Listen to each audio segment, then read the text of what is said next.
Di sini saya akan mempresentasikan mengenai hasil analisis menggunakan pendekatan dividen discounted model.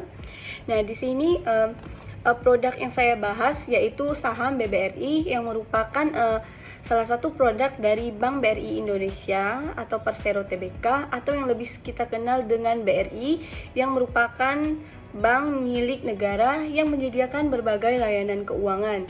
Hingga akhir tahun 2022 mereka telah melakukan ekspansi hingga ke luar negeri, New York, Hong Kong, Singapura, dan Taiwan, dan juga mereka memiliki 449 kantor cabang dan 13.800-an ATM yang tersebar di seluruh Indonesia.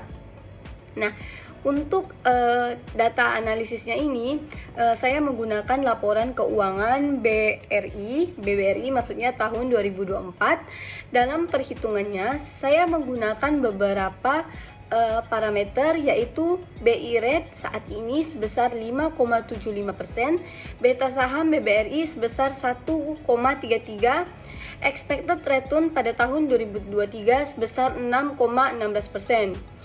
Dengan menggunakan formula Capital Asset Pricing Model atau CAPM, maka saya memperoleh cost of equity sebesar 6,3%. Selanjutnya, dengan pendekatan dividen discount model, saya memperoleh nilai intrinsik saham BBRI sebesar 4.134,76 rupiah. Artinya nilai intrinsik lebih tinggi dari nilai pasar saham pada saat itu, yaitu 3.750 rupiah. Sehingga menurut saya atau menurut hasil analisis saya, saham BBRI dalam kondisi undervalue.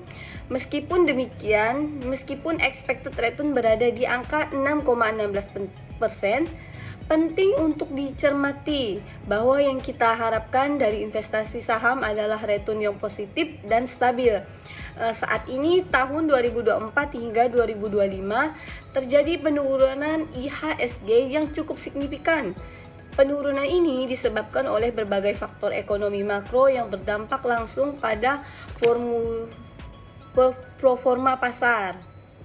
Adalah poin-poin penting dalam menjadi dasar dalam melakukan penilaian serta faktor-faktor yang mempengaruhi kondisi pasar saham saat ini.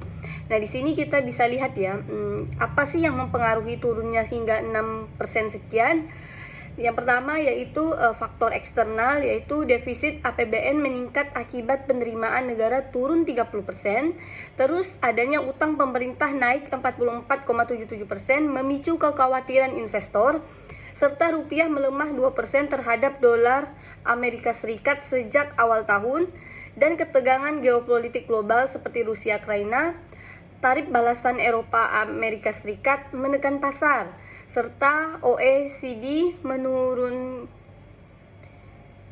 proyeksi pertumbuhan ekonomi RI dari 5,2% ke 4,9%. Seterusnya, adanya lembaga asing atau Goldman Sachs, JP Morgan, dan lain-lain menurunkan rating saham Indonesia. Terus adanya kebijakan pemerintah dianggap kontroversi seperti peran Danantara dan revisi UUD TNI. Evaluasinya perbandingan dengan harga pasar, harga instruktif atau DDM yang 4.134,76, terus harga pasar saat ini 3,750. Nah, kesimpulannya saham BBRI undervalued karena nilai intrinsik lebih tinggi dibandingkan harga pasarnya. Terus yang kedua, dengan hasil valuasi ini, investasi di saham BBRI pada harga saat ini dapat dianggap sebagai keputusan yang tepat karena harga pasarnya masih di bawah nilai wajarnya. Terus, jika tidak ada faktor eksternal yang mempengaruhi secara signifikan, harga saham berpotensi naik dan mendekati nilai intrinsiknya dalam jangka panjang. Terima kasih.